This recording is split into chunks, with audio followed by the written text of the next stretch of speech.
નમસ્કાર. ચાલો આજે વાત કરીએ CCE પરીક્ષાના એક એવા ટોપિકની જેમાં ઘણાને તકલીફ પડે છે. તુલનાત્મક કોયડા એટલે કે કમ્પેરિઝન પઝલ્સ. આપણે એને એકદમ સરળ રીતે કેવી રીતે ઉકેલવા એ આજે જોવાના છીએ. ઘણીવાર એવું થાય છે ને કે પરીક્ષામાં સમય ઓછો હોય અને આવા કોયડા સામે આવી જાય અને બધો સમય એમાં જ જતો રહે. આ લગભગ બધાની સમસ્યા છે, પણ હવે ચિંતા કરવાની જરૂર નથી, કારણ કે એનો એક જોરદાર ઉપાય છે. કોઈ પણ વસ્તુને શીખવી હોય ને તો પહેલાં એના મૂળ સુધી જવું પડે. તો ચાલો આપણે પણ એકદમ બેઝિકથી શરૂ કરીએ. આખરે આ તુલનાત્મક કોયડા છે શું અને કામ કેવી રીતે કરે છે? સાવ સાદી ભાષામાં કહીએ તો તમને થોડીક માહિતી આપેલી હોય, જેમ કે કોણ કોનાથી મોટું છે, કોણ કોનાથી નાનું છે, કોણ ઊંચું છે, કોણ નીચું છે, અને આ ટુકડાઓને જોડીને તમારે આખી લાઈન બનાવવાની હોય છે. બસ આટલું જ. ચાલો આને એકદમ સિમ્પલ ઉદાહરણથી સમજીએ. ધારો કે એ બી કરતાં મોટો છે અને બી એ સી કરતાં મોટો છે, તો ક્રમ શું બન્યો? દેખીતી વાત છે, એ સૌથી મોટો, પછી બી અને છેલ્લે સી. બસ આ જ લોજિક પર આખા કોયડા કામ કરે છે. અને આ છે સૌથી અગત્યની વાત, આપણો ગોલ્ડન રૂલ. આને બરાબર મગજમાં ફિટ કરી લેજો. ભલે ગમે તેટલી માહિતી આપી હોય, આપણું કામ એક જ છે, બધા ટુકડાઓને જોડીને એક લાંબી સાંકળ બનાવી દેવાની. જો આટલું થઈ ગયું તો સમજો કે કોયડો ઉકેલાઈ ગયો. ચાલો હવે ખાલી વાતો નહીં, આ ગોલ્ડન રૂલ ખરેખર કેવી રીતે કામ કરે છે એને આપણે અમુક ઉદાહરણોથી સમજીએ. તો આ રહ્યો આપણો પહેલો કોયડો. આપણી પાસે આ 3 વિધાનો છે. યાદ છે ને આપણો ગોલ્ડન રૂલ? આપણે આ ત્રણેયને એક જ લાઇનમાં ગોઠવવાના છે. જુઓ કેટલું સહેલું છે. ચાલો સ્ટેપ બાય સ્ટેપ જઈએ. પહેલું છે અનલ બંસી કરતાં મોટો છે, તો આપણે લખીશું અનલ ગ્રેટર ધેન બંસી. બીજું છે બંસી અંજુ કરતાં મોટી છે, તો એને પાછળ જોડી દઈએ અનલ greater than Bansi greater than Anju. હવે ત્રીજું વાક્ય, અર્થી અનલ કરતાં મોટી નથી પણ બંસી કરતાં મોટી છે.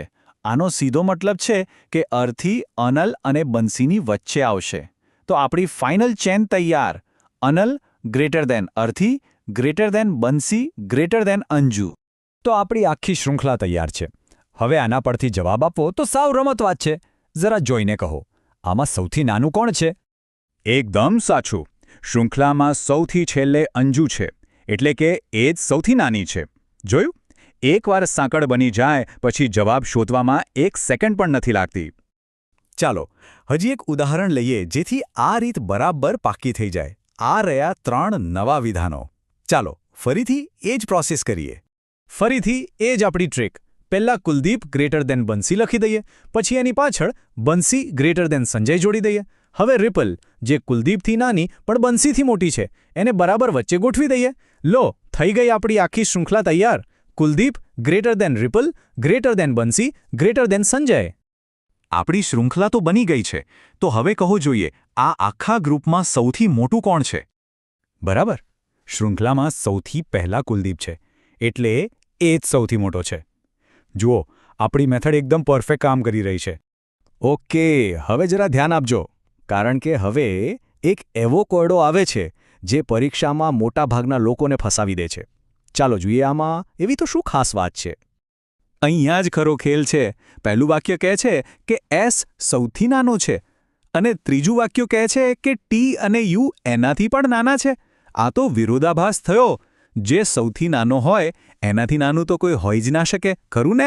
અહીં જ બધા ગૂંચવાઈ જાય છે. પણ આ એક છટકું છે, વાક્યને ધ્યાનથી વાંચવું પડે. વાક્યનો અર્થ એવો નથી કે ટી અને યુ એસ કરતાં નાના છે.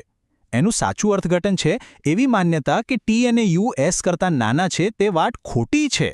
મતલબ કે ટી અને યુ એસ કરતાં મોટા છે. બસ આટલું સમજાઈ ગયું એટલે કોઈગો સોલ્વ. તો એસ સૌથી છેલ્લે આવશે, એની આગળ ક્યુ અને આર આવશે, અને ટી અને યુ એ લોકોની વચ્ચે ક્યાંક ગોઠવાશે. તો આપણી સાચી શૃંખલા બની Q greater than R greater than T upon U greater than S. હવે આના આધારે બીજું સૌથી મોટું કોણ થયું? એકદમ સાચું, ક્યુ સૌથી મોટો છે અને એના પછી તરત જ આર આવે છે. જોયું? ખાલી એક વાક્યને બરાબર સમજવાથી આખો જવાબ ફરી જાય છે. એટલે જ સૂચનાઓને ધ્યાનથી વાંચવી ખૂબ જ જરૂરી છે. તો ચાલો આ બધી સમજણ પછી હવે આખી વાતનો સાર કાઢીએ.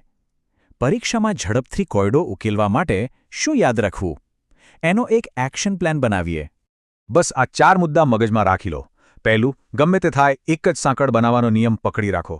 બીજું, જો મગજમાં સીધું ના બેસે તો તરત રફ પેજ પર લાઈન દોરીને નામ લખી નાખો. ત્રીજું, સૌથી મોટો અને સૌથી નાનો કોણ છે એને તરત શોધી કાઢો. અને ચોથું, જો કોઈ વાક્ય અટપટું લાગે તો ઉતાવળ કર્યા વગર એને ફરીથી વાંચો. આટલું કરશો એટલે ગતિ અને ચોકસાઈ બંને જળવાઈ રહેશે. તો આ સમગ્ર ચર્ચાનો સાર શું છે? આ ખાલી કોયડો ઉકેલવાની એક રીત શીખવા પૂરતું નથી. આ વાત છે ગૂંચવણ ભર્યા પ્રશ્નોને આત્મવિશ્વાસ સાથે ઉકેલવાની.